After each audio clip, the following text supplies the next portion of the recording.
So, who will win, the Roman legion or the army of the Chinese Han Empire? Let's now take a look at the best and worst sides of these opponents. I think it's going to be an epic battle. Let's take Trajan's era as a benchmark, as the time of ancient Rome's highest expansion and its complete dominance over its neighbors. Since the Marian reform, which made the armed forces professionalized, the Roman army has changed little, except that the main type of armor became lorica hamata, that is, short Roman chainmail, and from now on the main part of the cavalry is not its own Roman but allied, Numidians, Germans, and Gauls. Otherwise Caesar and Pompey would not have noticed the change.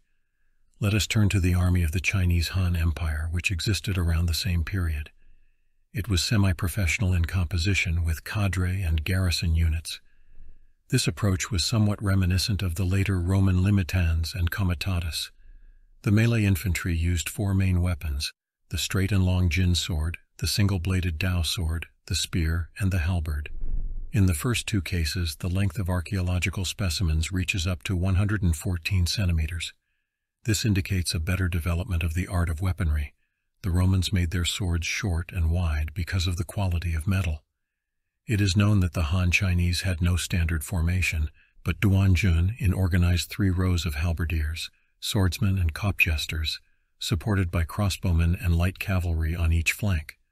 Armor is perhaps the only parameter in which the Chinese may be inferior, and they may not be inferior, as they were rapidly developing in this respect. Han Dynasty soldiers wore armor made of rawhide, varnished leather, bronze, and steel.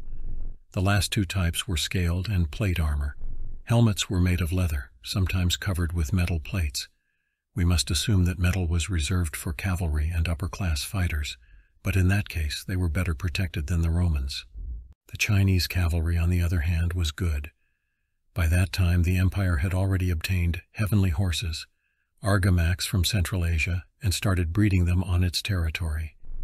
Few people in the ancient world could afford such powerful horses. There were already primitive single stirrups, which enabled riders to make better use of lances. At least some of the heavy cavalry protected their horses with leather and cloth capes.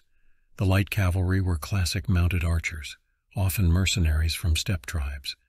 But most importantly, the Chinese had a significant number of crossbows, which the Han Empire preferred to infantry composite bows.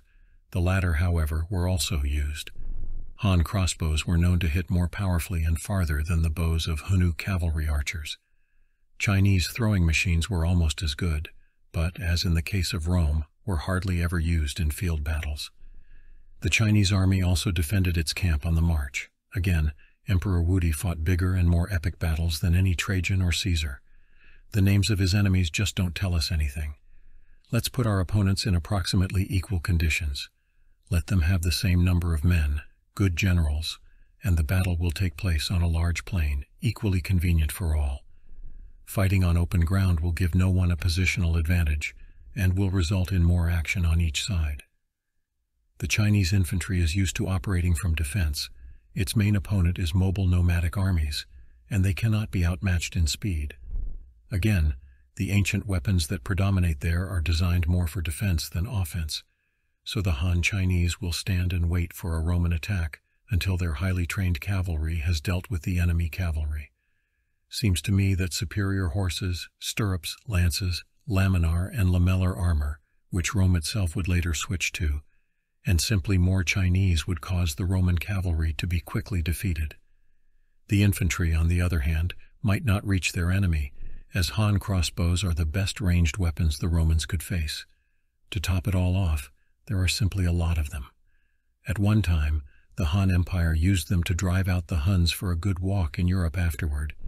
If the legionaries do manage to get within throwing distance of a pilum, their enemy will suffer their first serious damage, the smaller Chinese shields. However, I think it will simply be a better distance for the same crossbowmen, and then the Quirites will be met by halberdiers and attacked by cavalry from all sides. Usually when such videos come out, some Roman fan will come out and start saying that Rome will win without any arguments, just on the basis of their high military spirit.